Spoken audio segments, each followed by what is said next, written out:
There's a moment, just before you speak, just before you act, when your entire future hangs in the balance.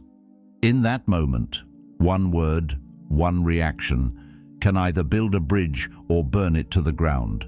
Most people don't realize how much power they give away when they let their emotions run the show. Anger, fear, frustration, they feel like they're in control, but in reality, they're being controlled. Today, we're going to talk about habits that don't just help you manage your emotions, they help you master them.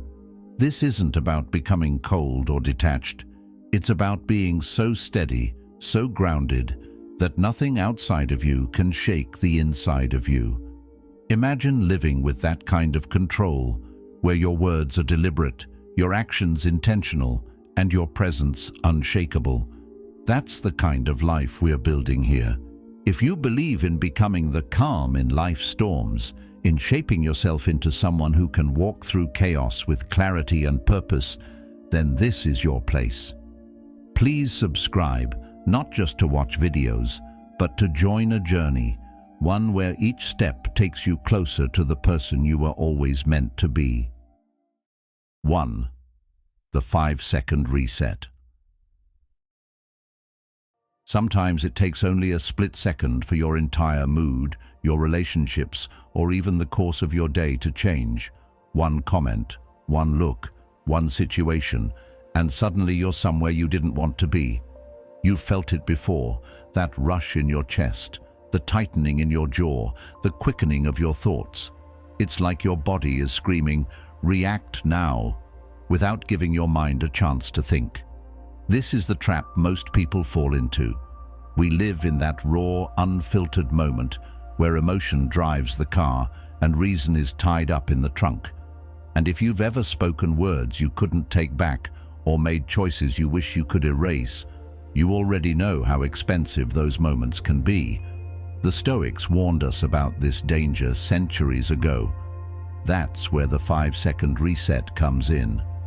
At first glance, it sounds almost too simple. 5 seconds. How could that possibly change anything? But those 5 seconds are the difference between you owning your emotions and your emotions owning you. When you feel that rush of anger, frustration, or anxiety, your brain is getting hit with a chemical wave, stress hormones like adrenaline and cortisol, designed to push you into immediate action. It's an ancient survival mechanism. In the wild, reacting instantly could save your life. But in the modern world, that same impulse is more likely to damage your relationships, your career, or your peace of mind. Those 5 seconds are your first step in making the unconscious conscious, transforming that automatic reaction into a deliberate response. Here's how it works.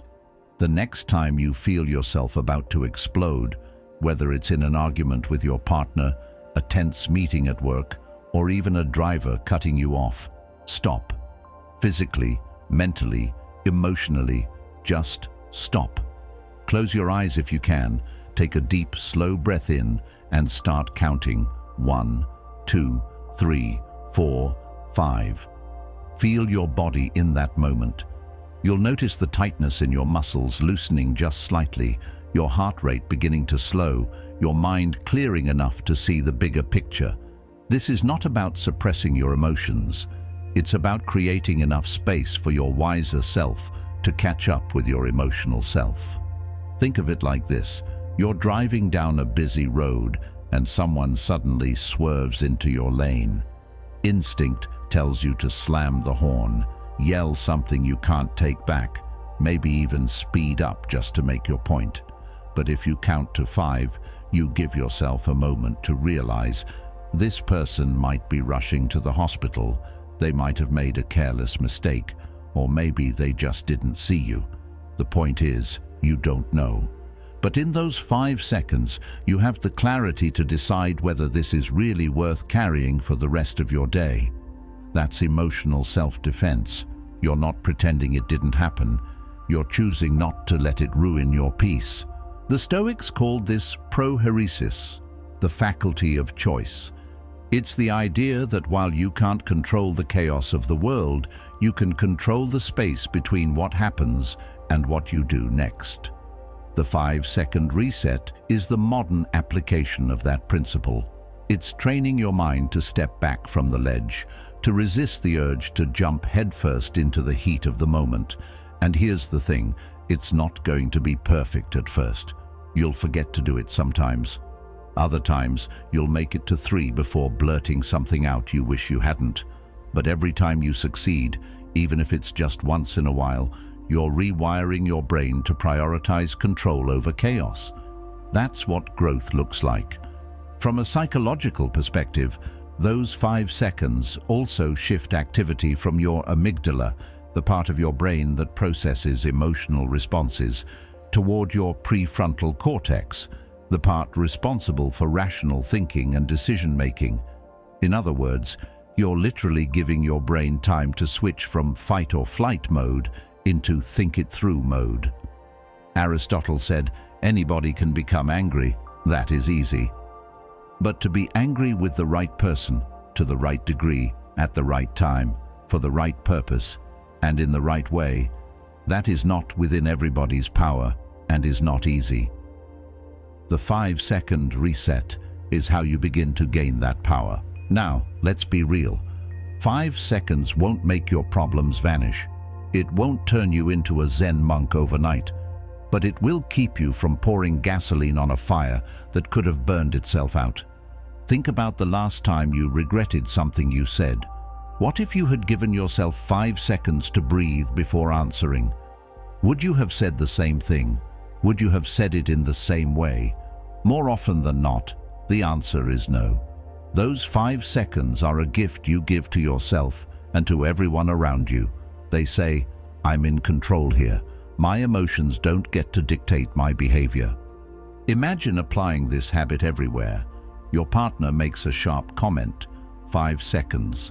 Your boss criticizes your work in front of others, 5 seconds. A stranger online writes something insulting, 5 seconds. Over time, you start realizing how many storms pass on their own without you needing to step into them. That's the quiet power the Stoics admired, the ability to remain unmoved by every passing wave. Marcus Aurelius reminded himself daily, you have power over your mind, not outside events. Realize this, and you will find strength.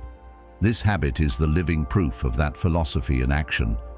And here's where it becomes more than just a trick.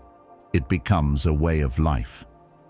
You start to see that it's not about counting, it's about cultivating presence.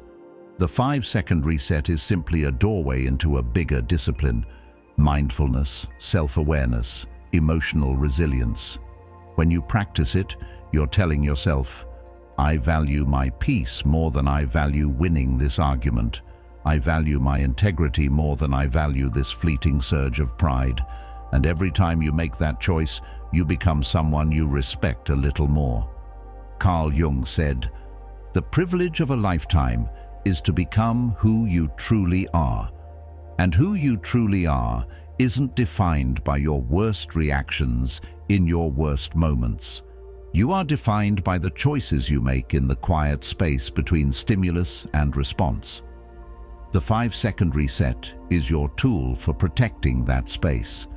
Use it, protect it, honor it. Because one day you'll look back on situations where you could have let your emotions burn everything down, and instead you'll see how you built something better, simply because you paused long enough to remember what actually mattered. 2.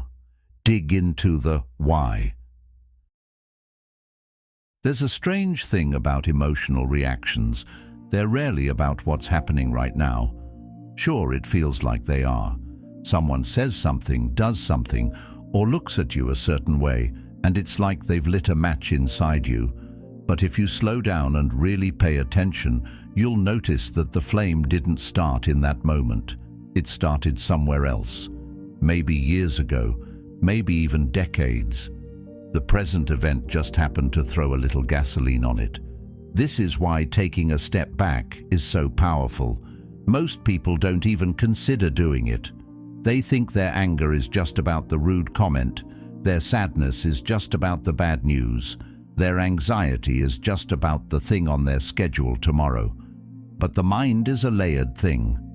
The Stoics understood this.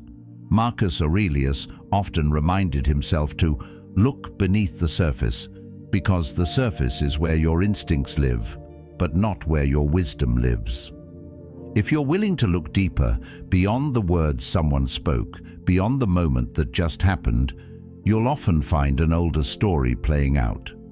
Maybe a teacher once humiliated you in front of the class, and now, decades later, a co-worker's sarcastic remark stirs up the same sense of humiliation.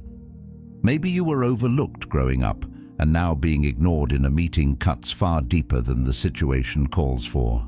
You think it's about the moment, but your body thinks it's about survival.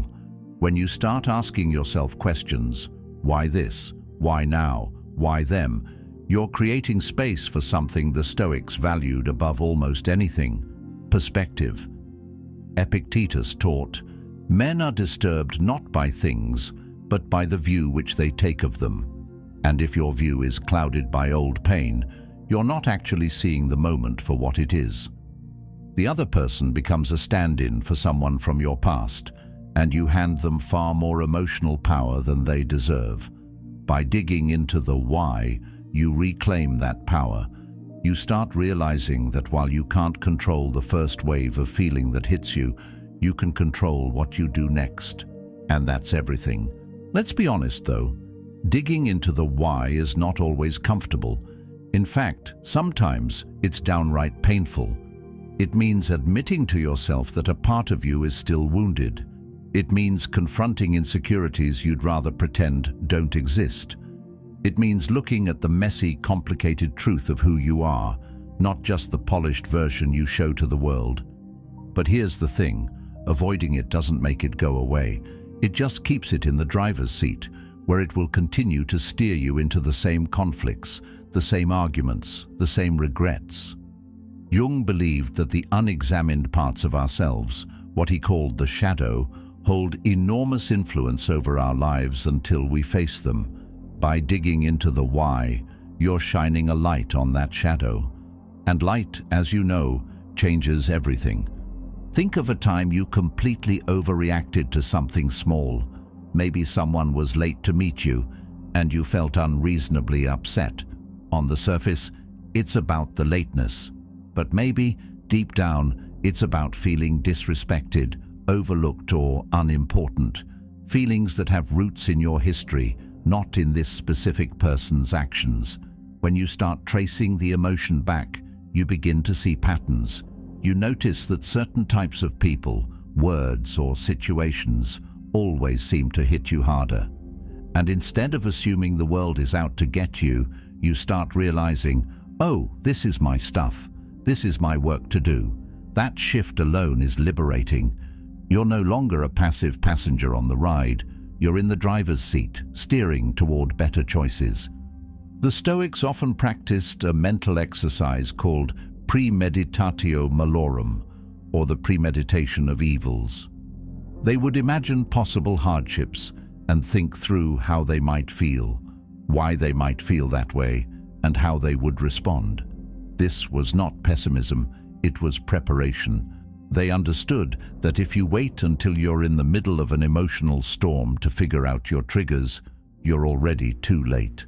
By anticipating, by asking why before the crisis comes, you're building emotional muscle that can hold you steady when life gets loud. And here's where modern psychology and ancient wisdom meet. Therapists today often use techniques like emotional tracing or root cause analysis to help people separate the trigger from the true source of their reaction. It's the same idea the Stoics used. If you can find the root, you can weaken the weed. Without that understanding, you're just cutting the leaves, and they'll grow back again and again. Now, this isn't about blaming yourself for every bad feeling you have. It's about owning your reactions enough to transform them. When you feel triggered, instead of immediately firing back or shutting down, pause. Ask yourself, what does this remind me of? Where have I felt this before? Am I reacting to the present, or am I reliving the past? You might not have all the answers right away. That's okay. The act of asking changes your relationship to the feeling. It turns it from a command into a clue. Imagine this playing out in a real-world scenario. Your friend makes a joke about something personal, and you feel that familiar sting. Old, you might have snapped back, gone quiet for the rest of the night, or carried the resentment for weeks. But this time, you catch it. You ask yourself, why did that land so hard? And you realize it's not just the joke, it's that it touched on a vulnerability you've been carrying since childhood. Maybe you felt misunderstood back then, and now the same feeling has resurfaced. Suddenly, your anger softens. You're not just in fight mode, you're in understanding mode. You can choose to tell your friend why it bothered you, or you can choose to let it go because you see it for what it is, not an attack, but a trigger. That choice is where your strength lives. The deeper you go with this practice, the more you'll notice a side effect: compassion. When you understand that your own reactions often come from old wounds, it becomes easier to see that other people's reactions do too. That co-worker who overreacts in meetings. Maybe they were never taken seriously at home. That friend who's overly defensive. Maybe they were criticized more than they were praised. This doesn't mean you excuse bad behavior. It means you approach it with more perspective, which gives you more options in how to respond. And here's the real beauty of it. The more you practice asking why, the less often you'll get stuck in the same emotional loops. You start catching yourself earlier. You start seeing the patterns before they play out. And slowly, the things that used to set you off lose their power. You're no longer a match waiting for a spark.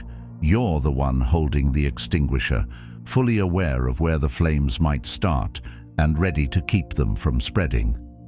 Marcus Aurelius once advised himself, if you are distressed by anything external, the pain is not due to the thing itself, but to your estimate of it, and this you have the power to revoke at any moment. Digging into the why is how you revoke that power from the triggers in your life and return it to yourself. It's how you stop reacting blindly and start responding with the kind of clarity that changes not just your day, but the way you live. 3. Don't let resentment brew. It's strange how we think time will heal certain wounds when, in reality, it often just hides them under thicker layers of dust. We tell ourselves, I'll get over it, or it's not worth bringing up, but the truth is, unresolved tension doesn't dissolve, it ferments. What starts as a small irritation becomes a low hum in the background of your mind, quietly influencing your mood, your words, and even your decisions. Resentment is like emotional mold. It spreads silently, and by the time you notice it, it's already affecting everything around it. The Stoics would have recognized this pattern easily. Marcus Aurelius once reminded himself, "The best revenge is to be unlike him who performed the injury." But here's the thing. If you're carrying resentment, you may think you're being the better person, when in reality, you're still chained to the person or event you're trying to rise above. Holding on to resentment is exhausting, not just emotionally, but physically. Studies in psychology show that suppressed anger and bitterness can increase stress levels, weaken your immune system, and even affect your sleep. You might think you're ignoring it, but your body isn't fooled. It keeps score. Carl Jung wrote, "What you resist persists." If you resist acknowledging your resentment, it doesn't disappear. It burrows deeper, shaping your inner world in ways you don't always see. That's why the Stoics spoke so much about clarity and truth. They understood that facing reality, no matter how uncomfortable, is the first step to freedom. Pretending you're fine is not the same as actually being fine. The danger with letting resentment brew is that it changes you subtly. You might become colder, more guarded, or more cynical without even realizing it. You might avoid certain people, places, or conversations, not because the present moment is dangerous, but because the past is still whispering in your ear. Epictetus said, "If someone succeeds in provoking you, realize that your mind is complicit in the provocation." That's not about blaming yourself. It's about recognizing that as long as you hold on to resentment, you are cooperating with the very thing that hurt you. You're letting it keep its grip on your life. The antidote isn't denial, it's confrontation. Not the aggressive point a finger and shout kind, but the courageous, clear, and calm kind. It's saying, "This happened, it hurt, and I'm willing to talk about it." It's addressing the wound before it festers into something bigger. And yes, it's uncomfortable. It forces you to be vulnerable. But vulnerability is not weakness. It's the doorway to real resolution. Aristotle believed that virtue lies in the balance between extremes, in this case, between explosive anger and silent bitterness. By having the conversation, you're choosing the middle path, neither bottling it up nor letting it erupt. Think about how resentment behaves in relationships. A friend cancels on you repeatedly without explanation. You don't say anything, telling yourself it's not worth the drama. But over time, every text they send irritates you a little more. You stop answering as quickly. Your tone shifts. One day, something small sets you off, and you react in a way that surprises even you. The friend is confused because they don't see the months of silent frustration that built up in the shadows. This is what happens when you let resentment pile up. It turns molehills into mountains, and by the time you try to climb them, you're already out of breath. From a Stoic perspective, addressing resentment early is a way of maintaining inner order. The injury might be a single moment, but resentment makes you relive it over and over. Each time, it leaves another scratch on your peace of mind. And here's the most ironic part. While you're carrying all that weight, the person you're resentful toward may not even know. They're living their life, while you're lugging around an invisible burden they don't feel. That's why holding on to resentment is like drinking poison and expecting the other person to get sick. It just doesn't work that way.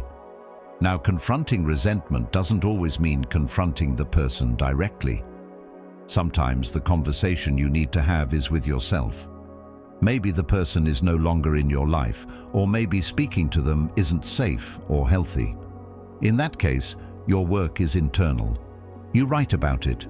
You say the things you wish you could say out loud. You allow yourself to feel the anger fully, not as an indulgence, but as a way to process it and move it through you. The Stoics practiced view from above, imagining life from a wider perspective. When you zoom out far enough, you realize that most grudges shrink in size compared to the whole span of your life. That perspective doesn't erase the hurt, but it does make it easier to loosen your grip. Carl Jung believed that what we leave unexamined in ourselves often gets projected onto others. If you've ever found yourself suddenly irritated by someone for no clear reason, it might be because they mirror a part of yourself you haven't accepted. Resentment can sometimes be less about the other person's flaw and more about your own unacknowledged pain. By doing the work, reflecting, writing, asking hard questions, you separate the real wound from the imagined one. That clarity is liberating. It's also worth remembering that resentment thrives in silence. Left unspoken, it grows wild. This is why clear communication is not just a relationship skill, it's a form of emotional hygiene. You wouldn't leave your home uncleaned for months and expect it to be pleasant to live in.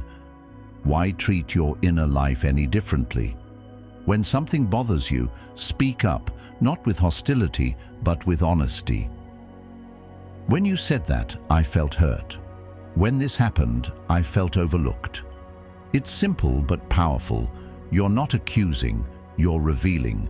And in that revealing, you create a space where resolution is possible. The Stoics knew that emotional control doesn't mean emotional avoidance.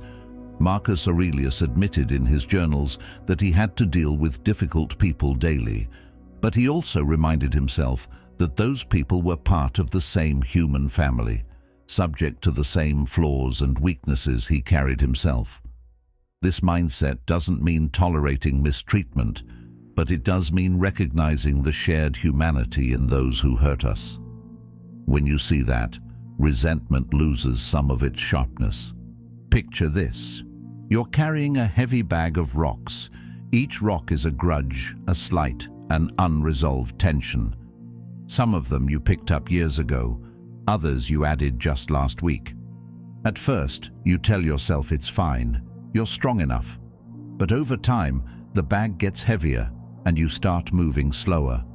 Life feels harder, not because the world has changed, but because you're weighed down. Now imagine setting that bag down.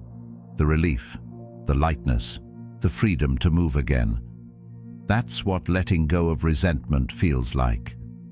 Seneca said, "He who suffers before it is necessary suffers more than is necessary." Resentment makes you suffer before, during, and long after the original event. Letting it go doesn't mean you approve of what happened. It means you refuse to keep suffering for it. You choose your own peace over the satisfaction of holding on. And that choice, repeated over time, changes you. You become lighter, quicker to forgive, not because you're naive, but because you're wise enough to know that bitterness costs more than it's worth. In the end, resentment is a debt you pay for someone else's actions.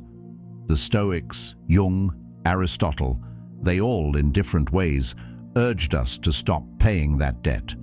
Face the tension, have the conversation, do the inner work, not for them, but for you.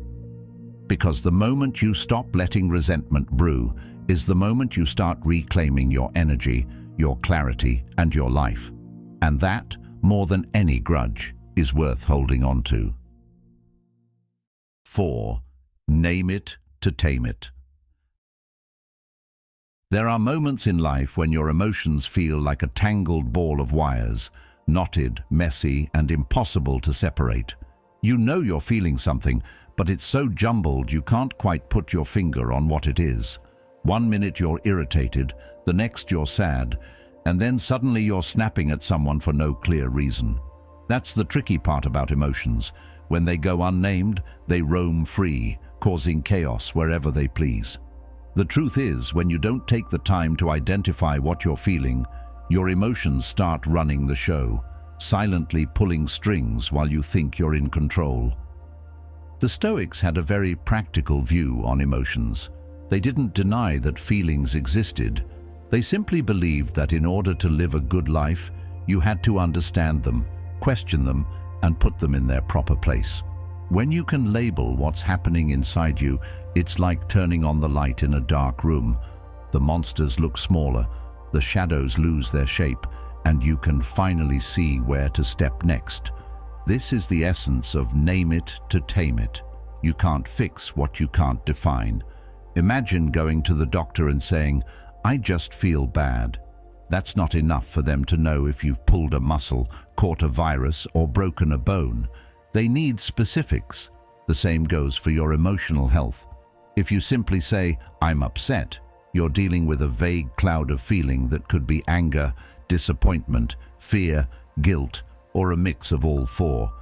But when you stop and ask yourself, "What exactly am I feeling?" you start peeling away the layers of confusion. Suddenly, you're not fighting a faceless enemy. You're dealing with something you can understand, something you can respond to. Modern psychology backs this up. Neuroscientists have found that simply labeling an emotion, literally putting it into words, can reduce its intensity.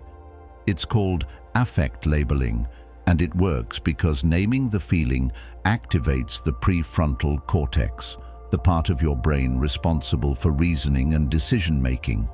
In other words, you're moving the experience out of the purely emotional part of your brain and into the rational part. That's how you stop spiraling and start thinking clearly again. Epictetus would have appreciated this science. He taught that it's not events themselves that disturb us, but our interpretation of them. Naming your emotion is the first step to changing that interpretation. Let's look at a real-world example. Say you're working on a project and someone makes a comment that hits you the wrong way. You immediately feel hot in the face, your chest tightens, and you want to fire back with something sharp. If you don't pause to identify what's happening, you might think, "I'm angry." But maybe you're not truly angry. Maybe you're embarrassed because you felt criticized in front of others. Or maybe you're anxious because their comment made you doubt your abilities. Those are very different emotions, and they require different responses. Anger might push you to defend yourself. Embarrassment might push you to avoid the situation, and anxiety might push you to seek reassurance.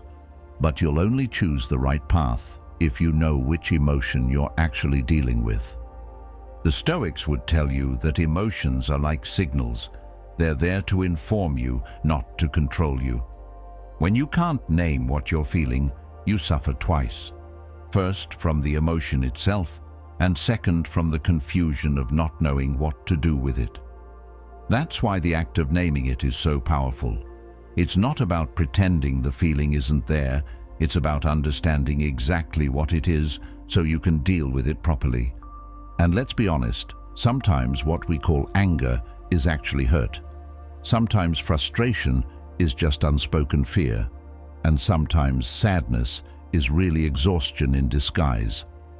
By naming your emotions, you strip away the false labels you've been living with and replace them with truth.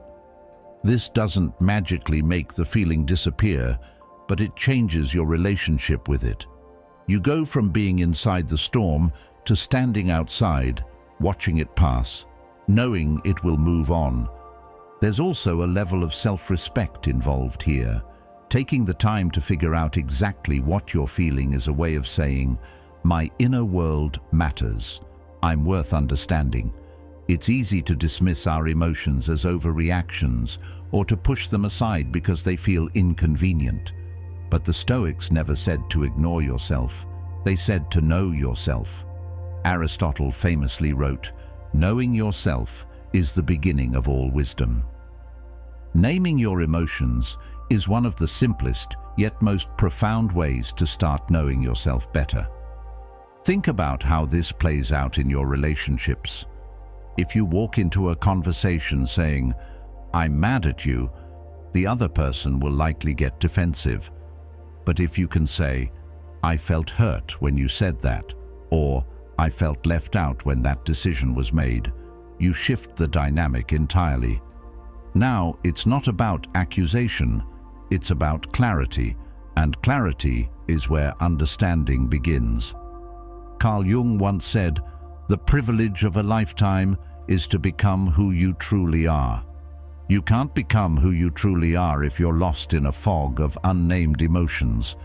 It's also worth noting that naming your emotions doesn't mean indulging them. The Stoics didn't believe in wallowing, and neither should you. Once you've named the feeling, the next step is to decide what to do with it. That's where your philosophy, your values, and your self-discipline come into play. The feeling might be valid, but that doesn't mean every reaction is. Epictetus advised, "No man is free who is not master of himself." Mastery starts with awareness. You can't master what you refuse to even look at. Over time, this practice becomes second nature. You'll catch yourself mid-reaction and think, "Wait, what am I actually feeling right now?" You'll get better at noticing the difference between irritation and disappointment, between fear and excitement, between guilt and shame. And that awareness will make you calmer, more thoughtful, and more in control. It's not about becoming emotionless, it's about becoming emotionally intelligent. And the more emotionally intelligent you are, the more resilient you become in the face of life's challenges. Naming your emotions is like mapping uncharted territory. At first, it feels awkward. You're not sure which paths to take or how to describe the landscape. But the more you practice, the clearer the map becomes.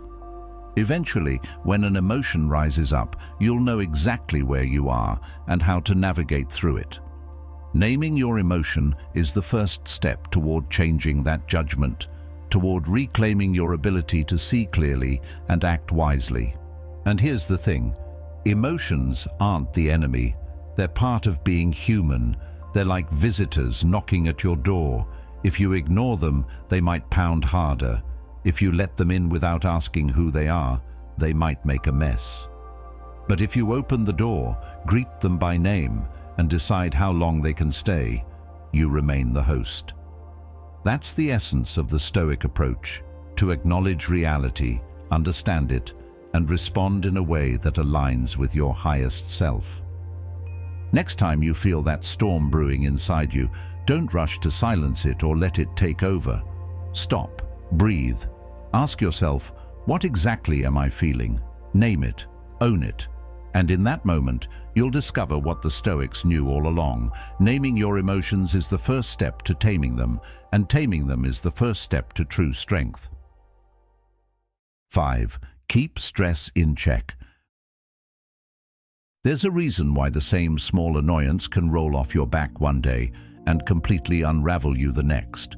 It's not always about the event itself. It's about the state you're already in when it happens.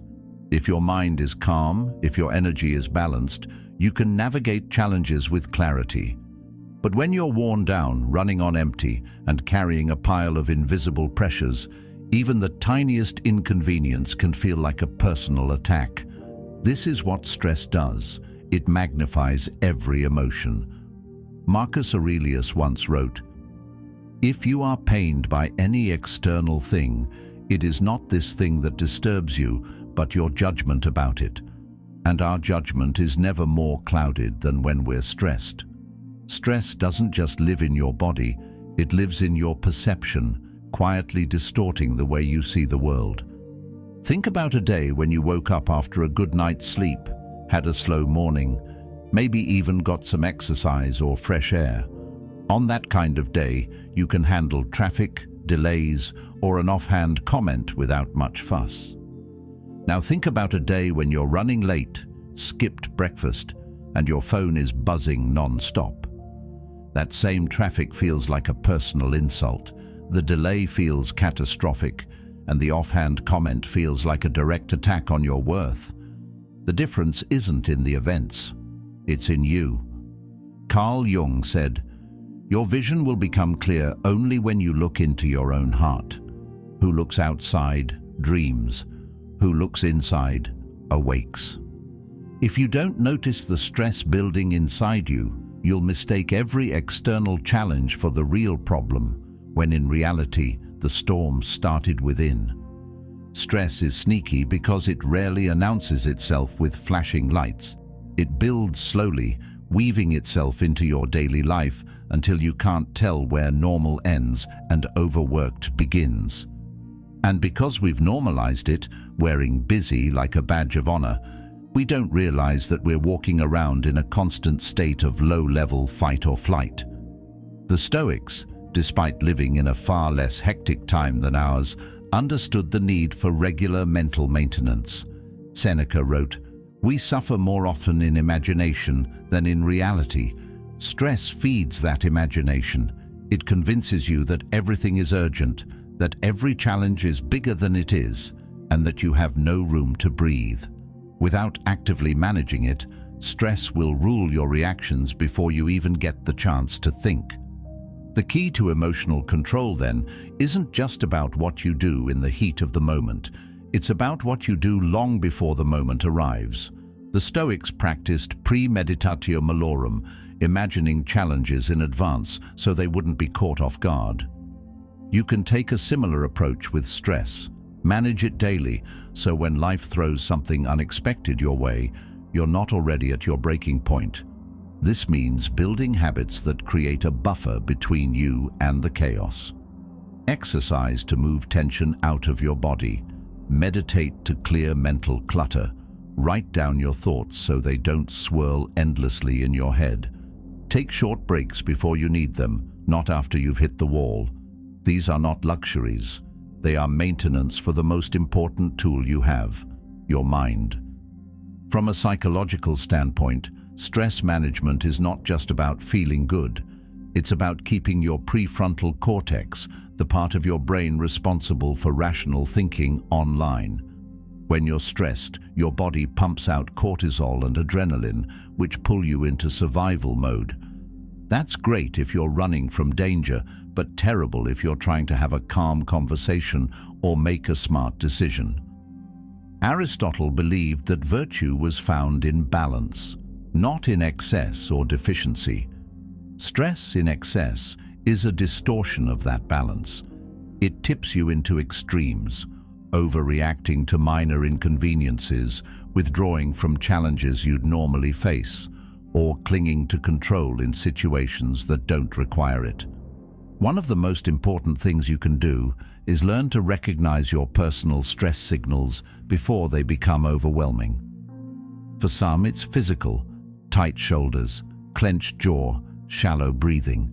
For others, it's mental, trouble focusing, constant irritation, or feeling like you're one step behind. The Stoics taught self-awareness as a daily discipline. Epictetus said, "First say to yourself what you would be, and then do what you have to do." Knowing who you want to be means noticing when you're drifting away from it, and stress is often the first sign. If your reactions are sharper, your patience thinner, your perspective narrower, that's your cue to pause and tend to yourself. Here's where many people go wrong. They wait for the weekend, the vacation, or the crisis to finally rest. But stress doesn't care about your schedule. It needs to be addressed in small, consistent ways every day. That could mean starting your morning with 10 minutes of silence instead of scrolling your phone. It could mean getting outside for a walk between meetings.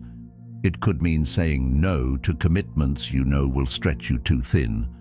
There's also a connection between stress and the stories we tell ourselves.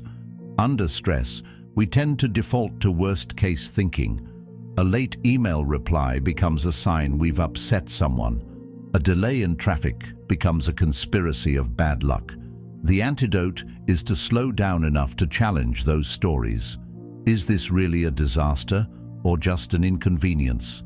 Is this person actually angry with me, or am I projecting my own anxiety?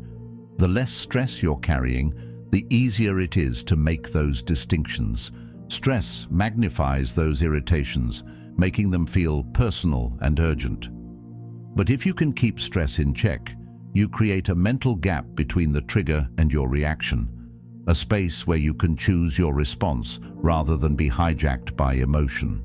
That space is where emotional control lives, and stress management is what keeps it wide open. The Stoics didn't have smartphones, traffic jams, or 24-hour news cycles, but they understood the principle that still applies today. Guard your inner peace as fiercely as you guard your possessions. In modern life, that means scheduling time for restoration as deliberately as you schedule work or errands. It means treating rest as a responsibility, not a reward you have to earn. And it means having the humility to know when you're stretched too thin and the discipline to pull back before something snaps. When you make stress management a non-negotiable part of your life, you're not just preventing breakdowns, you're building resilience. You're training your mind and body to recover faster, to think clearer, and to act with the steadiness the Stoics admired. And here's the ultimate truth. Stress will always exist. You can't eliminate it completely, nor should you. Some stress is what pushes you to grow. But unchecked stress is like an unchecked fire. It doesn't just burn what's necessary, it consumes everything in its path. Your job is to keep it contained, to tend to it regularly, and to never let it grow so large that it blinds you to what matters. In the words of Epictetus, it is not things themselves that trouble us, but our opinions about them. Keeping stress in check means keeping your opinions grounded, your mind clear, and your actions aligned with who you want to be. Because when you're standing on that solid ground, the world can shake, and you'll still be steady. And that steadiness, that inner fortress, is what gives you the freedom to live well, choose wisely, and meet life's storms with the calm and clarity the Stoics considered the highest form of strength. 6. Make room for your feelings. It's a strange thing about emotions. When you ignore them, they don't quietly fade away. They linger, they build, they wait, and eventually they find a way out, often in ways you don't expect and at times you don't want. That's the thing about bottling feelings. You're not throwing them away. You're just storing them somewhere deep inside, letting the pressure build until it bursts. When you don't make room for your emotions, they start running your life from behind the scenes, influencing your words, your reactions, and even your health without you realizing it. Many people, especially men, have been taught since childhood to treat emotions like weaknesses. Be strong. Man up. Don't cry. The message is clear. Feelings are something to be suppressed, not expressed. But the Stoics, who are often misunderstood as cold and emotionless, didn't preach suppression. They preached understanding. They believed that emotions were part of human nature, but they also believed in the importance of not being ruled by them. When you bottle up emotions, they often come out sideways. A small annoyance turns into an overreaction. A minor disagreement turns into a full-blown argument. Sometimes the emotion doesn't even show up where it belongs. You might feel angry, but instead of addressing the cause, you take it out on the wrong person. This is the danger of not making room for your feelings. They don't stay neatly in the container you've put them in. They leak. They seep into your thoughts, your behavior, your decisions.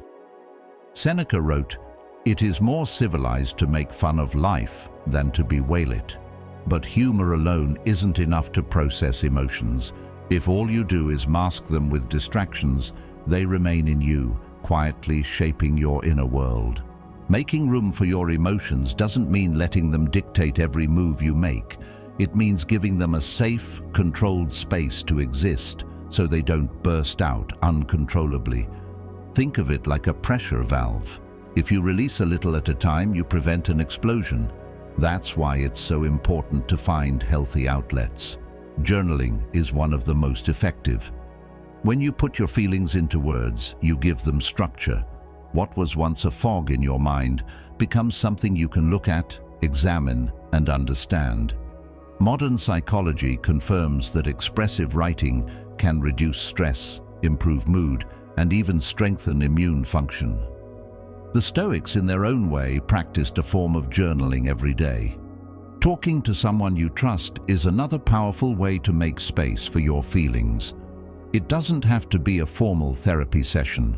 Although therapy is invaluable for many people, it can be as simple as sitting with a friend who listens without judgment. Sharing your feelings out loud has a grounding effect. You hear yourself, you get feedback, and you often find clarity just by articulating what's been swirling around in your mind. Epictetus reminded his students, "We have 2 ears and 1 mouth, so that we can listen twice as much as we speak." But that wisdom also works in reverse. Sometimes we need to speak to hear ourselves more clearly. For those who aren't ready to talk openly, even recording a voice note to yourself can help. It might feel awkward at first, but hearing your own voice express what you're going through makes the emotion feel less abstract. It's no longer just an invisible weight in your chest. It's something you can identify, acknowledge, and work with. Carl Jung noted, "I am not what happened to me. I am what I choose to become." When you give your feelings a voice, you're choosing not to be defined by what you've held inside. You're deciding to work through it. The danger of bottling emotions is not just in emotional blow-ups, it's also in the slow erosion of your mental and physical health. Chronic stress, anxiety, depression, even physical ailments like headaches and digestive issues can stem from unprocessed emotions. The mind and body are not separate. When you stuff emotions down, your body carries the weight of them. The Stoics may not have had modern medical research, but they understood the connection between inner turmoil and physical well-being. They sought calm not only as a virtue, but as a necessity for a healthy life.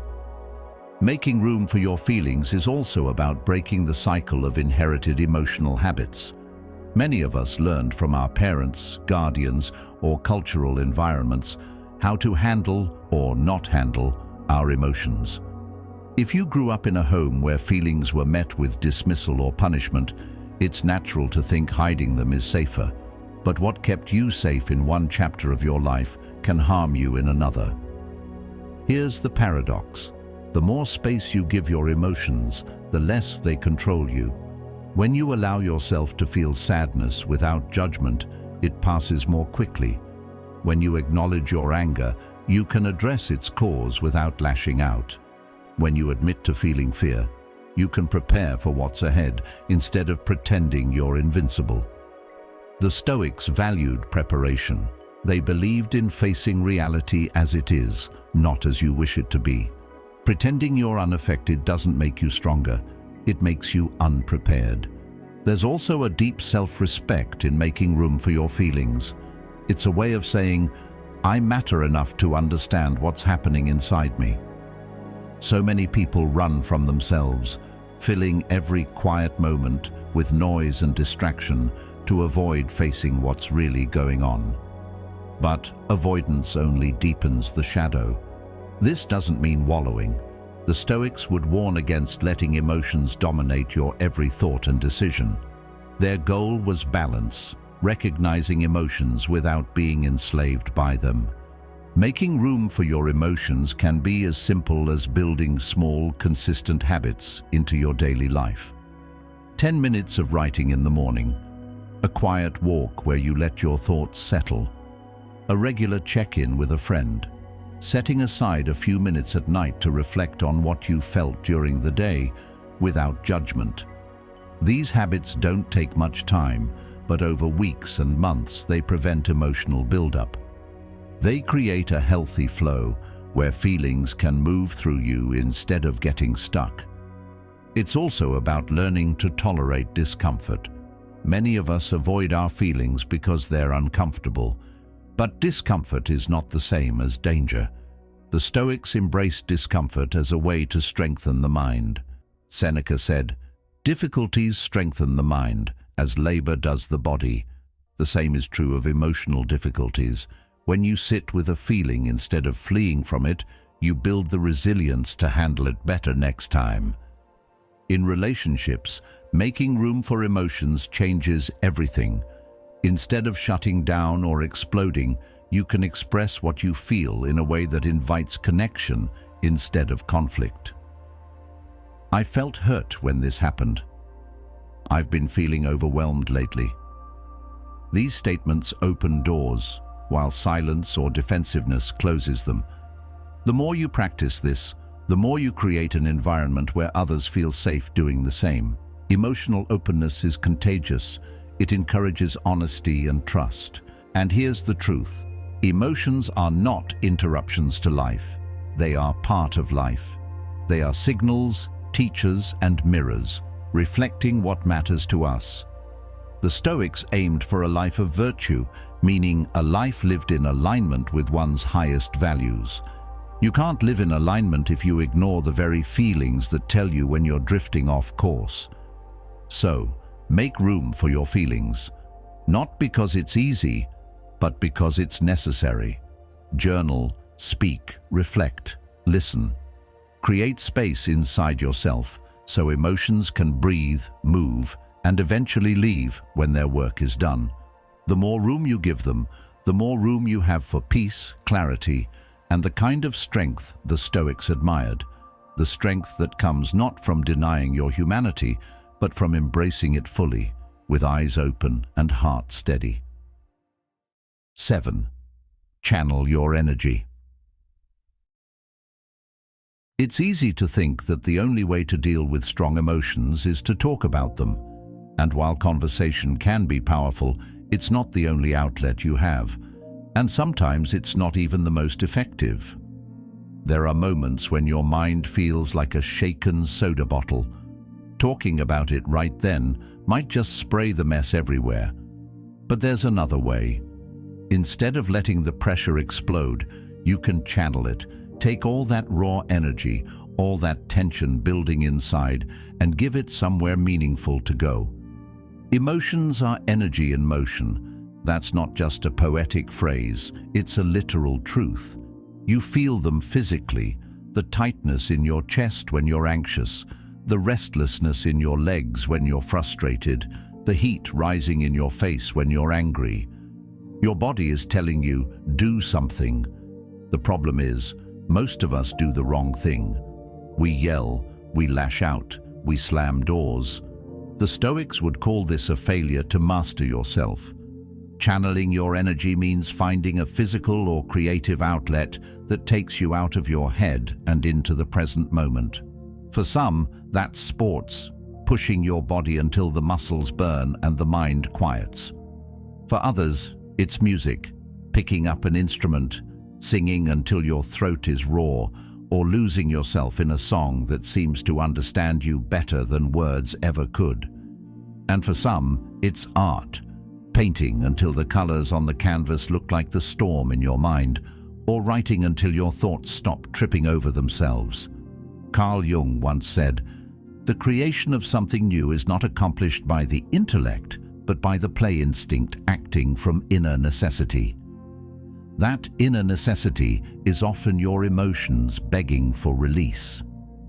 One of the most powerful things about channeling emotion into action is that it changes the story you're telling yourself. If you're angry and you punch a wall, you reinforce the story that anger is destructive. But if you're angry and you go for a hard run, you start to see that anger can also be productive. It can push you farther, faster. If you're sad and you isolate yourself, you reinforce the story that sadness is a cage. But if you're sad and you paint, write, or cook a meal from scratch, you see that sadness can also be a muse, guiding you toward deeper expression. The Stoics believed that every obstacle can be turned into an advantage. Your emotions, when channeled, can become tools for growth instead of weapons against yourself. This isn't about avoiding the emotion or pretending it isn't there. It's about letting it move through you in a way that doesn't cause harm. Think of it like a river. If it's blocked, the water builds up and eventually floods everything around it. But if you give it a channel, it flows smoothly, giving life to everything in its path. Your energy works the same way. Without a channel, it stagnates or explodes. With one, it becomes creative, constructive, and often surprisingly beautiful. From a psychological perspective, this process is called sublimation, transforming intense or potentially harmful impulses into socially acceptable and even admirable behaviors. Freud talked about it, but the Stoics lived it. They believed in discipline, in turning raw impulses into refined action. That's why Marcus Aurelius didn't just fight battles, he also wrote meditations. It's why Seneca didn't just speak philosophy, he crafted letters that still inspire 2,000 years later. They were channeling their thoughts, their fears, their frustrations into something lasting. You might think, but I'm not an artist or an athlete or a musician. That doesn't matter. Channeling your energy is about process, not performance. You don't have to show anyone your work, time your run, or sing in tune. The value is in the doing, not the result. If cooking calms you, then cook like the meal is the only thing in the world that matters.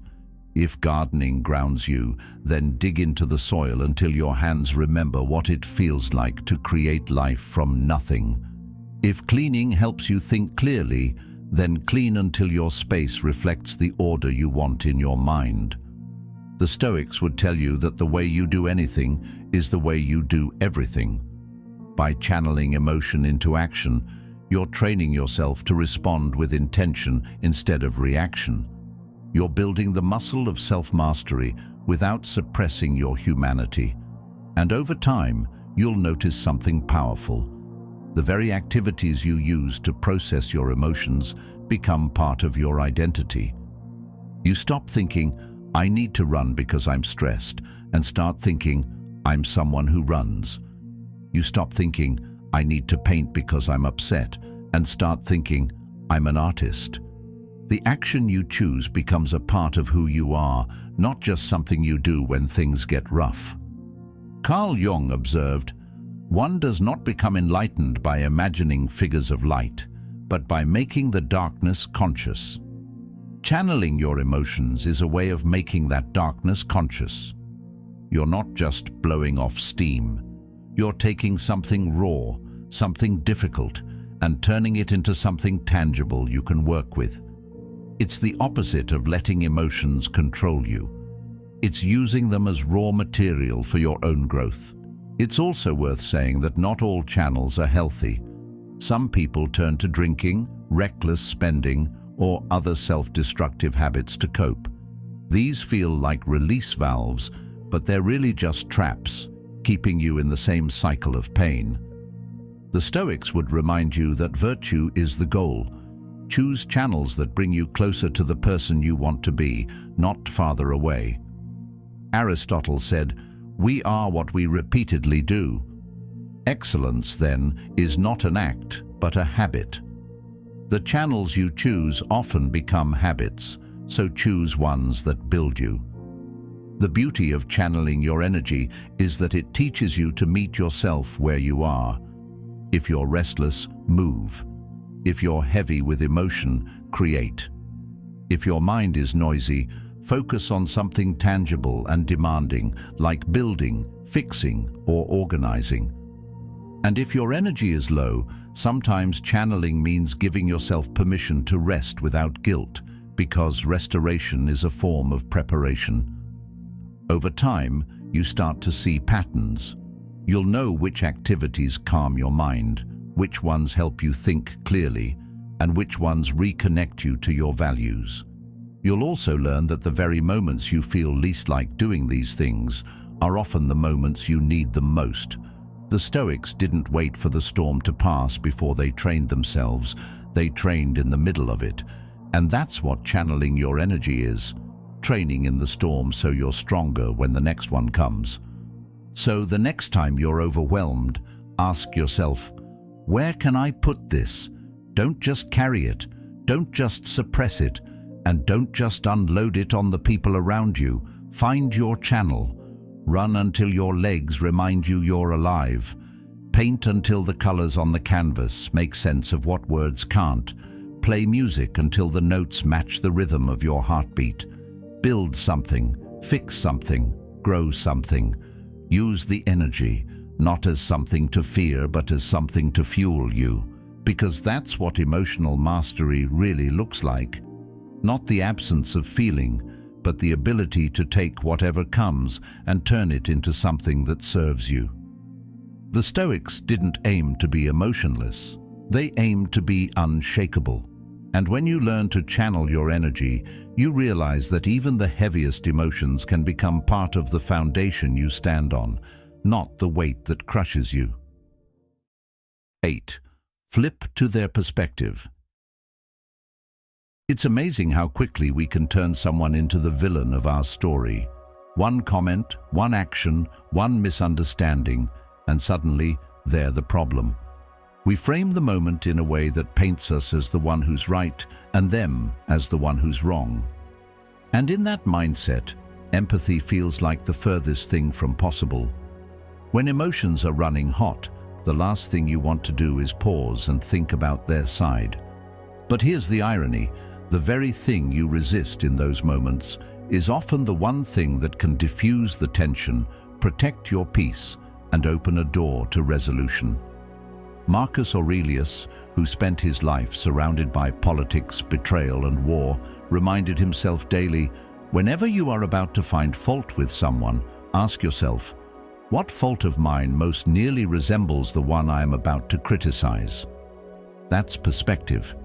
And perspective changes everything. When we're angry or hurt, our mind narrows. It's like tunnel vision. We focus only on what they did to us, how it made us feel, and how we're going to respond. This is natural. Psychologists call it the self-serving bias, the tendency to view our own actions through a generous lens and others' actions through a critical one. If we cut someone off in traffic, we think, I didn't see them, my bad. But if someone cuts us off, we think, they're reckless and selfish. This bias isn't a flaw unique to you. It's part of being human. The Stoics understood this long before modern psychology. Epictetus taught, when someone is properly grounded in life, they shouldn't have to look outside themselves for approval. In other words, our emotions about others often reveal more about our own state of mind than about theirs. Flipping to their perspective doesn't mean excusing bad behavior or pretending harm wasn't done. It's about seeing the fuller picture so your response isn't dictated purely by emotion. If something cuts deep, there's often a reason within us, a past wound, an insecurity, an unmet expectation that's amplifying the sting. By considering their perspective, we create enough distance from our own emotional reaction to respond with clarity rather than reflex. Think of a time you got into an argument and later learned information that completely changed your understanding. Maybe the friend who snapped at you had just gotten bad news. Maybe the coworker who seemed cold was dealing with a family crisis. In that moment of realization, the anger softens, doesn't it? That's the power of perspective. It shifts your emotional state before the external situation even changes. Seneca wrote, "We are often more frightened than hurt, and we suffer more from imagination than from reality." When you stay locked in your own viewpoint, you're often suffering from your imagination about their motives. Flipping perspectives brings you back to reality. The real test comes when you practice this in the moment, not just in hindsight. When the tension is fresh, try asking, what's their side of the story? They might be under pressure you can't see. They might have misunderstood you entirely. They might be reacting from their own fears and insecurities. You don't have to agree with their reasoning, but understanding it robs the situation of some of its emotional heat. It transforms your role from adversary to investigator. You're not just there to defend yourself, you're there to figure out what's really going on. This is a discipline. The Stoics treated empathy not as an occasional act of kindness, but as a tool for self-mastery. Marcus Aurelius didn't just endure difficult people, he actively sought to understand them. He wrote, "When you wake up in the morning, tell yourself, the people I deal with today will be meddling, ungrateful, arrogant, dishonest, jealous, and surly. But I have seen the nature of the good and the bad, and recognize that the wrongdoer has a nature related to my own." That's not resignation, it's preparation. He knew that understanding human nature made him less vulnerable to offense. In everyday life, flipping to another person's perspective can prevent misunderstandings from snowballing. Let's say a friend cancels plans last minute.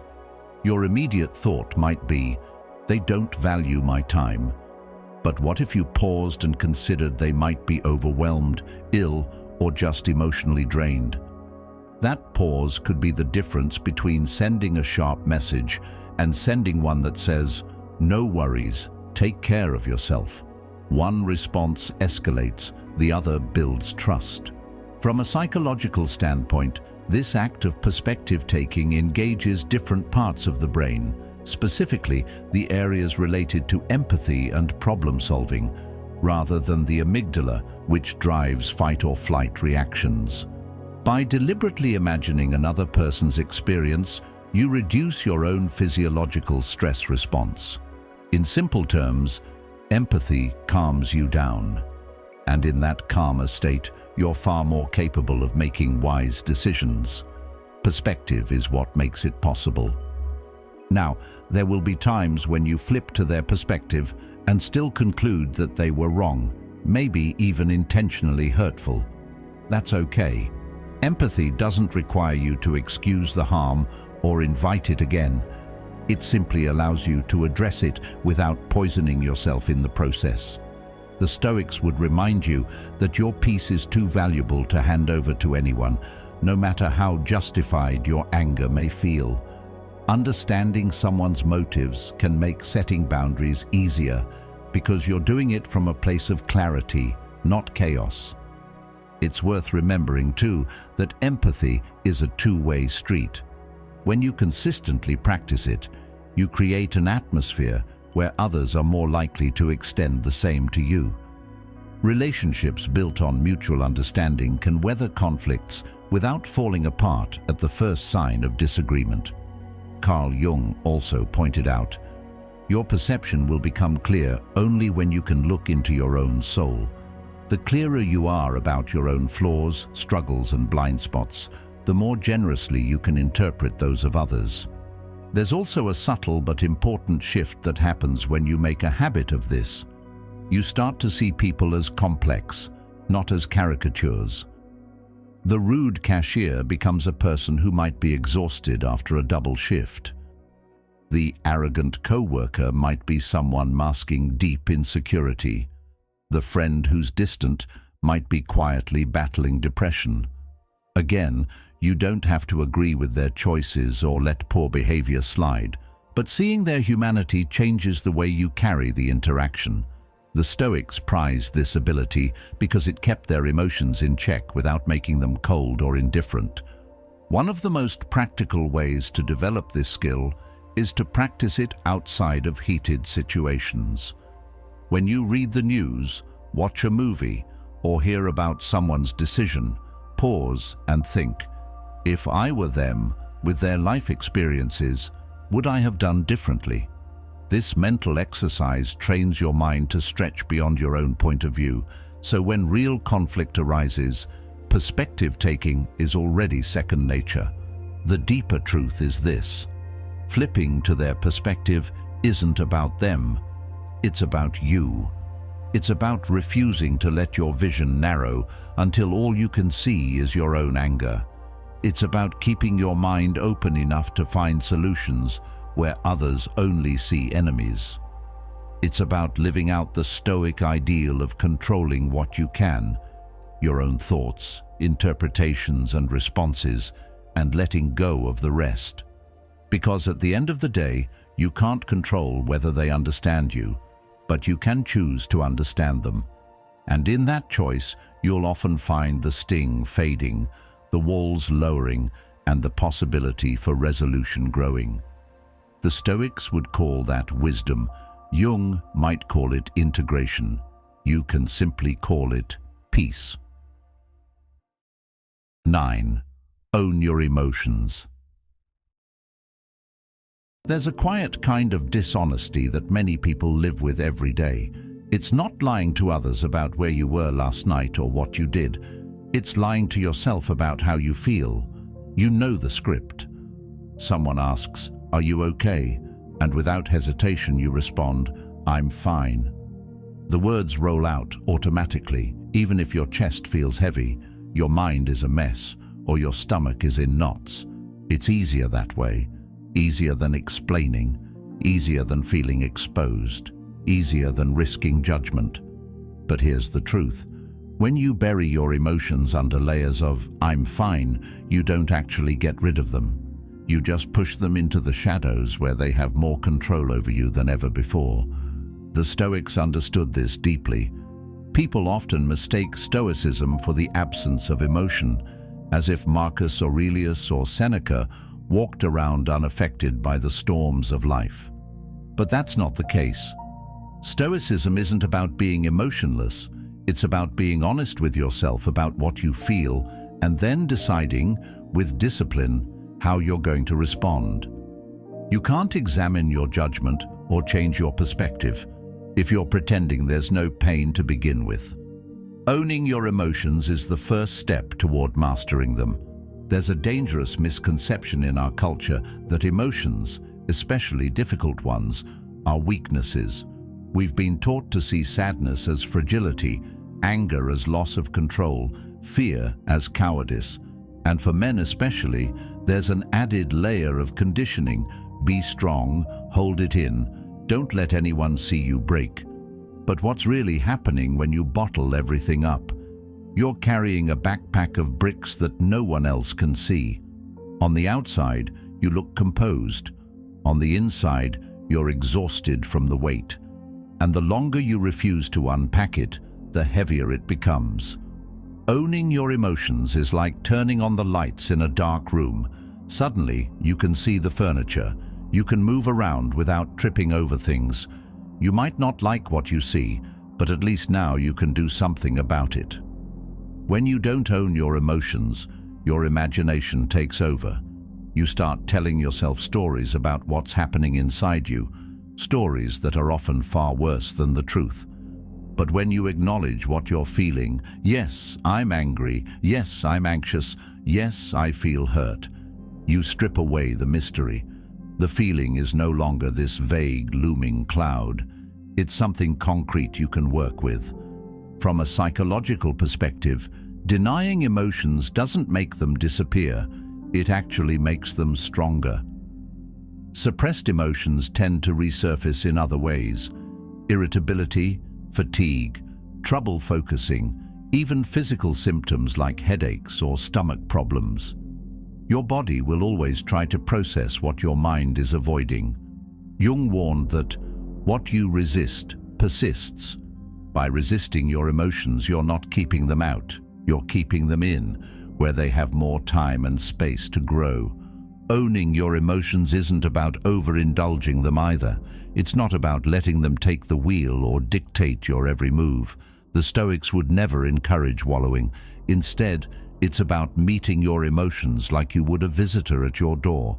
You acknowledge their presence, you let them speak, and then you decide how long they get to stay. You don't have to hand them your keys and let them move in, but you also don't slam the door in their face and pretend no one's there. Think about the last time you felt truly angry. Did you admit it to yourself right away? Or did you try to reframe it as, I'm just tired, or it's no big deal? What happened after? Chances are the feeling didn't go away. It just leaked out in snappy comments, passive-aggressive behavior, or a restless mind that wouldn't let you sleep. Now imagine that same moment, but instead of pretending, you say, either out loud or in your own head, I'm angry. Just those two words. It's amazing how much relief can come from simply calling a thing what it is. There's also a deeper layer here. When you own your emotions, you give yourself permission to be human. Too many people live under the illusion that they have to be unshakable all the time. But unshakable doesn't mean unfeeling. The Stoics didn't deny grief, they wrote about it. They didn't deny fear, they prepared for it.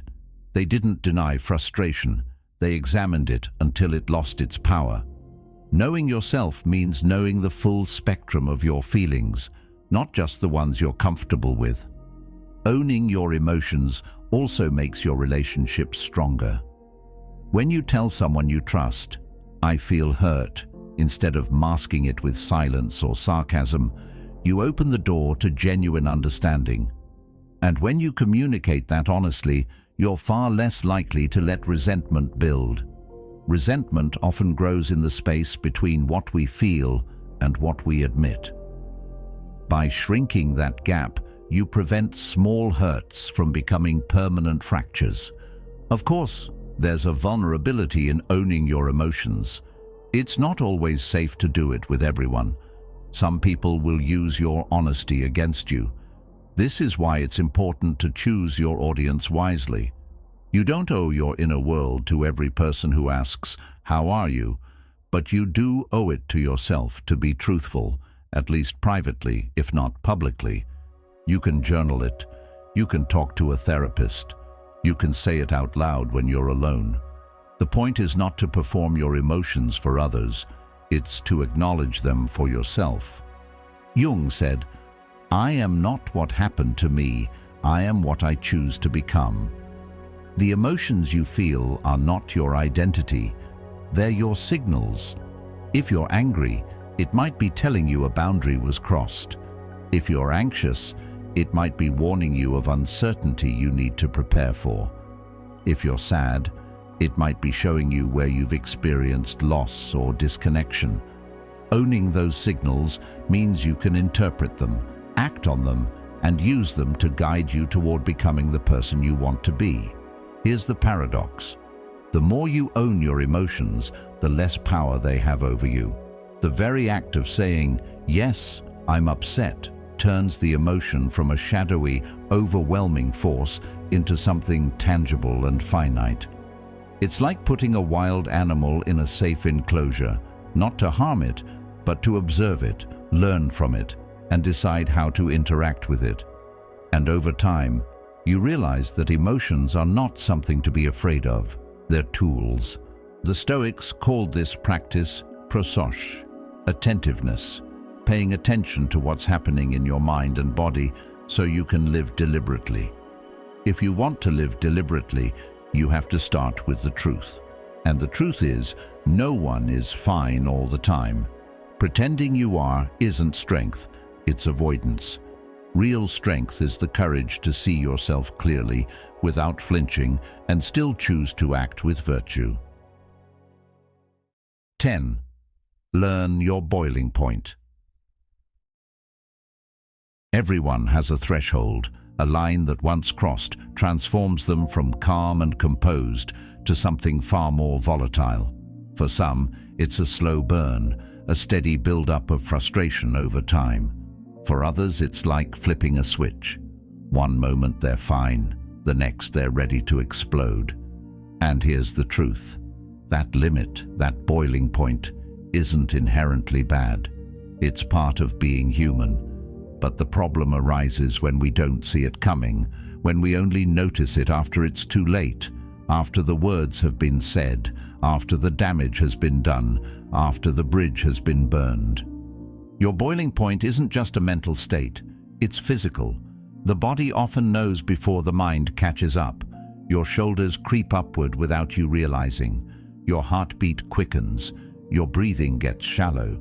Maybe your jaw tightens, your stomach twists, or your hands clench. These are your early warning systems, and if you ignore them, they'll drag you straight into a reaction you might regret. Noticing these physical cues is about making the unconscious conscious. It's about catching yourself before you pass the point of no return. The Stoics practiced this kind of self-awareness daily. They didn't wait for their emotions to spiral out of control. They monitored them like a watchman scanning the horizon for storms. Seneca wrote, "Anger, if not restrained, is frequently more hurtful to us than the injury that provokes it." In other words, the thing that triggered you might be small compared to the destruction your unchecked reaction can cause. And that's what makes learning your boiling point so critical. It's not about suppressing emotion, it's about intercepting it before it hijacks your reason. From a psychological perspective, this interception matters, because once you cross into a full emotional surge, especially anger, your brain chemistry changes. The amygdala, the part of your brain responsible for emotional responses, goes into overdrive. At the same time, the prefrontal cortex, which handles logic, reasoning, and impulse control, takes a back seat. This is why people say and do things in the heat of the moment that they later can't believe came out of them. Your logical brain didn't check out because you're a bad person. It checked out because your body shifted into survival mode. The Stoics might not have used those scientific terms, but they understood the effect. That's why they valued practices that brought the mind back to a place of calm before decisions were made. So, how do you spot your boiling point before it boils over? Start by paying attention to patterns. Think back to times you lost your temper or got pulled into an emotional reaction you later regretted. What happened right before? What were you feeling physically? Were there certain phrases, tones of voice, or environments that seemed to flip the switch faster? The more you identify these triggers, the more prepared you'll be. This isn't about obsessing over every interaction. It's about knowing yourself well enough to recognize the signs. When you notice those early signs, tight muscles, shallow breathing, racing thoughts, the smartest thing you can do is step away. This is not avoidance, it's strategy. Marcus Aurelius advised himself to take a view from above, imagining the situation from a broader perspective. Stepping away is a physical version of that, creating distance so you can see clearly again. Leave the room, take a walk, splash cold water on your face, breathe deeply. These small acts interrupt the emotional build-up and give your rational mind time to catch up. It's important to remember that learning your boiling point isn't about becoming emotionally numb. The Stoics didn't aim to erase emotion, they aimed to guide it. Emotions, including anger, are signals. Anger might be telling you a boundary has been crossed. Frustration might be telling you something is unfair or inefficient. The key is to receive the signal without letting it set the entire house on fire. Your boiling point can actually be a teacher. It can show you where your boundaries are, what values matter most to you, and what unresolved issues still need attention. One practical approach the Stoics might have appreciated is what modern psychology calls urge surfing. Instead of acting on the urge to lash out, you ride it like a wave. You notice the peak, the intensity, and then you let it pass without trying to force it away. It takes practice, but it works because most emotional surges are short-lived if you don't feed them with more angry thoughts or reactive actions. This is why stepping away and taking time to breathe is so effective. It breaks the cycle before you add more fuel to the fire. And here's something worth reflecting on. Your boiling point is often lower when you're already stressed, tired, or overwhelmed.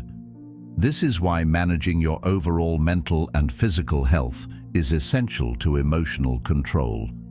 The Stoics spoke about living in harmony with nature, which in part means respecting the limits of your own body and mind.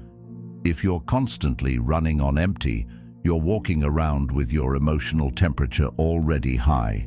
It doesn't take much heat to push you into boiling.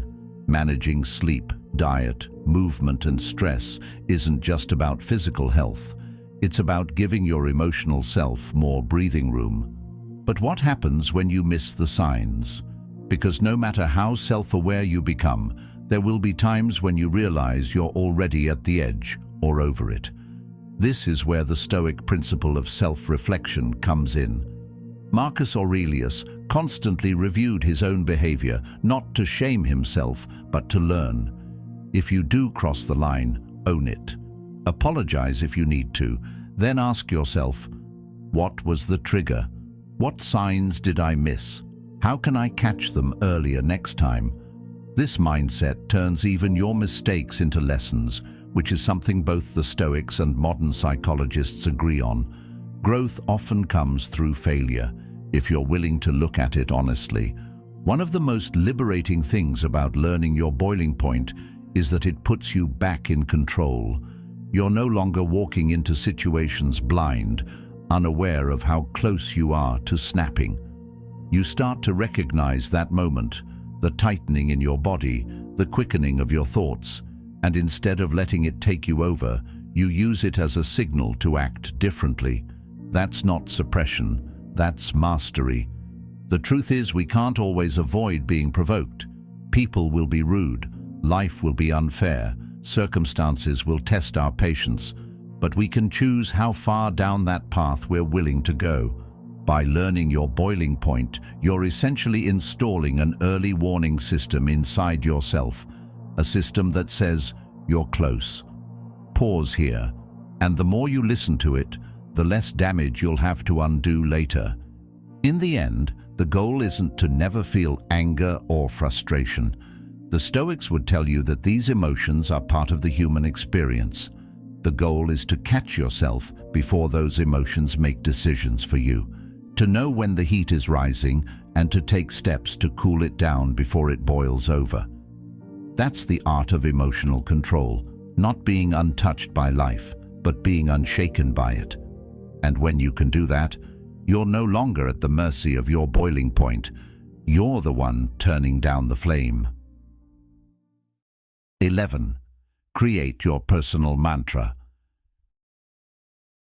There are moments in life when your emotions feel like they're about to sweep you away.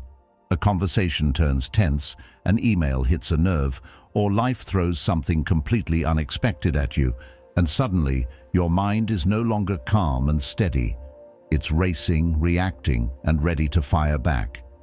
In these moments, it's easy to forget who you want to be, and instead become who the situation tries to make you. That's why you need an anchor, something to hold on to when the waves rise. The Stoics had their daily reminders, lines they repeated to themselves over and over, not because they didn't already know them, but because they knew that in the middle of a storm, memory fades and emotion takes over. A personal mantra works the same way. It's not just words, it's a compass that points you back to yourself when the world tries to spin you around. A personal mantra is short, simple, easy to remember even when your mind is scattered. It's something you can repeat under your breath, in your head, or even write down and carry with you. Think of it like a mental shield. The beauty of a mantra is that it bypasses overthinking. When you're in a heated moment, your brain isn't always interested in slow, careful reasoning. It wants to act fast. A mantra is like an emotional circuit breaker. Instead of going straight into the reaction you'll regret later, the mantra slips in and reminds you, this is who I am. This is what I stand for. A mantra is that choice in action. It's you deciding, in real time, to be the person you've committed to becoming, not the person your anger, fear, or anxiety tries to turn you into. The Stoics had many such mental devices. They would rehearse phrases each morning to prepare their minds for the challenges ahead. Seneca wrote, "All cruelty springs from weakness." A line like that could serve as a mantra for someone who wants to stay compassionate even when provoked. Or Epictetus's reminder, it's not what happens to you, but how you react to it that matters.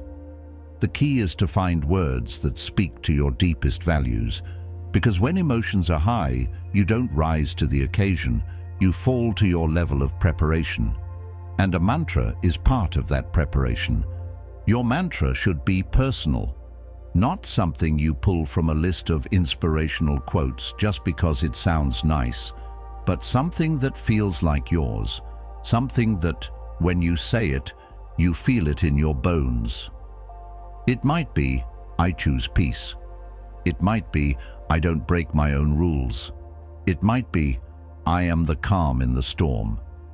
Whatever it is, it should feel like you are speaking directly to yourself, not to impress others, not to fit a trend, but to remind yourself of the standard you've set for your life. Once you've found it, you practice it, not just in moments of crisis, but every day, until it becomes second nature. The Stoics called this premeditatio, mental rehearsal. Your mantra should be part of your daily mental training. Say it in the morning when you wake up, in the middle of the day when you pause, and at night when you reflect. The more you repeat it in calm moments, the more it will be there for you in chaotic ones. From a psychological perspective, mantras work because they engage your focus and interrupt negative thought spirals. They give your brain a clear, simple task. Repeat the words, hold the meaning. This keeps you from ruminating on what's gone wrong and instead directs your attention toward what you can control, your mindset, your actions, your principles. In cognitive behavioral therapy, there's a technique called thought replacement. where you consciously swap an unhelpful thought with one that aligns better with your goals. A mantra is thought replacement in its purest form. It's also worth noting that a mantra isn't about denying reality. If you're stressed, angry, or anxious, you're not pretending those emotions don't exist. The Stoics didn't run from their feelings. They acknowledged them, examined them, and then decided what to do next. Your mantra doesn't erase what's happening. It reminds you that you can face it without losing yourself. Let's make this practical. Imagine you're in a meeting and someone challenges you in a way that feels personal. Your natural reaction might be to defend yourself sharply, but instead you feel your jaw tense, your pulse quicken, and you silently repeat your mantra. I control my response. You take a breath. You speak clearly, without venom. The tension doesn't vanish instantly, but you walk away knowing you stayed true to your standard. That's the quiet power of a mantra. It doesn't change the other person, but it changes the way you carry yourself through the moment. Carl Jung believed that much of our growth comes from integrating the parts of ourselves we don't always like to see. He said, "One does not become enlightened by imagining figures of light, but by making the darkness conscious." Your mantra can help you do that. It's not just for the moments when you're calm and collected, it's for the moments when your shadow side starts to take the lead. When irritation, insecurity, or pride tries to hijack you, the mantra steps in as a reminder, this is the real me. This is the line I don't cross. The more you live by it, the more your mantra becomes a part of your identity. At first, you may need to consciously remind yourself to use it. Over time, it will become automatic. You'll catch yourself about to react in a way that doesn't serve you, and the mantra will surface without effort. This is what the Stoics meant when they spoke of philosophy as a way of life. It's not about theory. It's about what you do when it matters most. And here's the thing. Your mantra doesn't have to be serious all the time. It can be light, even playful, as long as it works for you. The point isn't to sound wise, it's to guide your behavior in a way that aligns with your values. Some people even have different mantras for different situations. One for patience, one for courage, one for self-compassion. The important part is that each one feels authentic and actionable. You may also find that your mantra evolves over time. As you grow, your priorities shift. The words that once motivated you might not hold the same weight later. That's okay. The Stoics constantly revised their own reflections because life is never static. The key is to keep your mantra relevant to the person you are becoming, not just the person you are now. Aristotle said, "The energy of the mind is the essence of life." Repeating your mantra focuses that energy, directing it toward the person you want to become. And in a world full of distractions, provocations, and challenges, having that anchor can mean the difference between living reactively and living deliberately. Take the time to create your own personal mantra. Make it short, make it yours, make it something that feels like a promise you refuse to break. And then practice it until it's a part of you. Because when the emotional storms come, and they will, those few words might be the one thing that keeps you standing firm, facing the wind, and walking away with your integrity intact. That's the kind of strength the Stoics understood. And that's the kind of strength you can build, one repetition at a time. 12th, breathe like you mean it. It's strange how, in moments of stress, the very thing keeping us alive is the first thing we forget to do properly. We've been breathing since the moment we were born, and yet when emotions spiral, our breath becomes shallow, fast, and erratic, almost as if our body has switched into survival mode without asking for our permission. In those moments, we don't notice it happening. We just feel the tension in our shoulders, the tightness in our chest, the racing of our thoughts. But here's the truth. Your breath is more than just an automatic function. It's your built-in control panel. The Stoics didn't have the language of modern neuroscience, but they understood this principle well. When life throws something at you that stirs up fear, anger, or anxiety, your body prepares for battle. Your sympathetic nervous system, the part responsible for the fight or flight response, kicks in. Your heart rate increases, your muscles tense, and your breathing speeds up to get more oxygen to your body for action. That's great if you're running from danger, but most of the time, the danger is an email, a conversation, or an unexpected piece of news. Our body is reacting as if it's life or death, even when it isn't. Carl Jung once said, "Until you make the unconscious conscious, it will direct your life, and you will call it fate." Becoming aware of your breath in those moments is a way of making the unconscious conscious. It's realizing, I am safe right now, and I can tell my body to stand down. Deep, intentional breathing is like sending a signal to your brain. We're okay. We don't need to fight. We can think clearly. Inhaling deeply activates the sympathetic nervous system in a measured, controlled way, giving you the energy to remain present without tipping into panic. Long, slow exhales activate the parasympathetic nervous system, the part that calms you down, lowers your heart rate, and restores balance. The Stoics may have framed this differently, speaking about maintaining equanimity in the face of chaos, but the effect is the same. By controlling your breath, you control the doorway between chaos and calm. Think about the last time you were caught off guard by something stressful. Maybe it was a sharp comment in a meeting, a sudden change of plans, or a personal conflict. Chances are your breath changed before you even realized it, shorter, quicker, higher in your chest. That's your cue. The moment you notice it, you can interrupt the spiral. One slow inhale, hold for a beat. One long, slow exhale. It sounds too simple to work, but simplicity is often where the real power lies. The Stoics thrived on practices that were straightforward but transformative. They knew that the more complicated the tool, the harder it is to use in moments of real pressure. Shallow, rapid breathing feeds that imagination.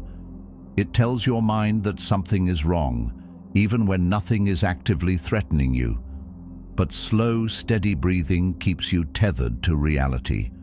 It draws your awareness back to this exact moment, rather than letting your mind spin into what-ifs and worst-case scenarios. And that's the beauty of the breath. It is always happening here and now.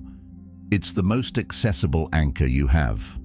From a psychological standpoint, deliberate breathing has measurable effects. Studies show it can reduce cortisol levels, the stress hormone, improve focus, and even lower blood pressure. But the value isn't just in the biological changes, it's in the shift of perspective it creates. When you slow your breath, you're telling yourself, I am not helpless. I have tools. I can choose how to meet this moment.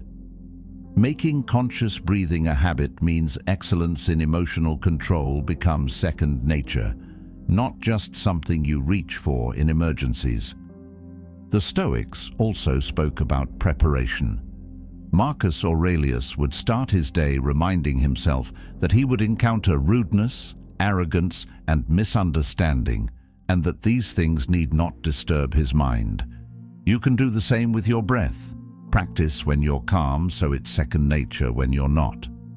Take a few minutes each morning to sit quietly, breathing in deeply for a count of 4, holding for a count of 4, exhaling for a count of 6. Feel your shoulders drop.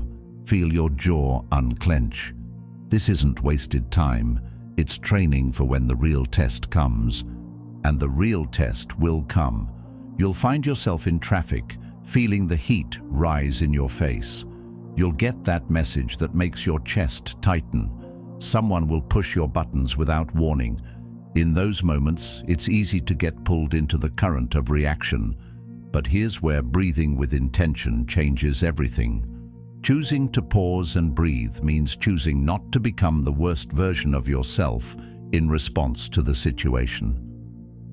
It means buying yourself a few seconds to remember your values, your goals, and your composure. This is why breathing is more than just a relaxation technique. It's a form of self-mastery. The Stoics aim to remain steady regardless of external events. Breath is the bridge between the body's instinct to react and the mind's ability to respond. By focusing on it, you're not suppressing your emotions. You're creating enough space to decide how you want to engage with them. That space, those few extra seconds, are often the difference between regret and self-respect. It's worth noting that not all breathing is equal. When you're stressed, you might think you're taking deep breaths when you're really just expanding your chest. True calming breaths come from the diaphragm. Place a hand on your stomach. When you inhale, your stomach should rise more than your chest. This sends the strongest signal to your nervous system that it's time to calm down. Long exhales are especially important. They're like hitting the brakes on your body's stress response. There's also something grounding about making breath your focus. When you count the length of your inhale and exhale, you pull your mind away from the source of stress and into something simple and constant. This mirrors the Stoic practice of focusing on what's within your control. You can't control the traffic, the email, or the other person's tone, but you can control your breath in this moment. And that's enough to start shifting the entire situation. Over time, breathing like you mean it changes the way you move through the world. You become less reactive, not because life gets easier, but because you've built a habit of creating space between stimulus and response. You stop getting swept away by every emotional wave because you've learned how to steady the boat before the water even gets rough. And it's not just about managing negative emotions. Intentional breathing can deepen positive ones too. Taking a few slow breaths during a joyful or peaceful moment helps you fully absorb it, anchoring it in your memory.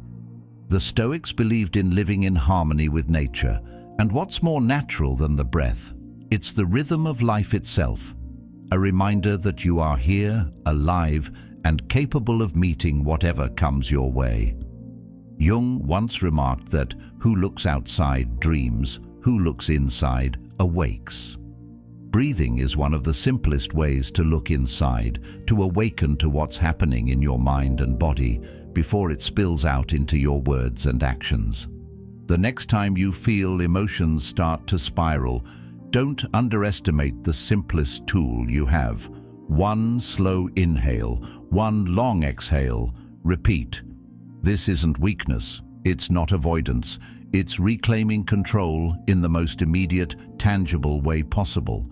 Because when you breathe like you mean it, you're not just calming your body, you're telling your mind, I am here, I am steady, I choose how I meet this moment. And that choice is where real strength lives. In the end, your breath, your mind, and your choices are yours alone. No storm, no chaos, no person can take that from you unless you hand it over. Guard it well. Let every inhale remind you of your strength, and every exhale release what you cannot control. Thank you for being a part of Stoic Journal. If you're ready to take this journey even deeper, watch one of the suggested videos on your screen now. Your next step toward calm, clarity, and self-mastery is just one click away.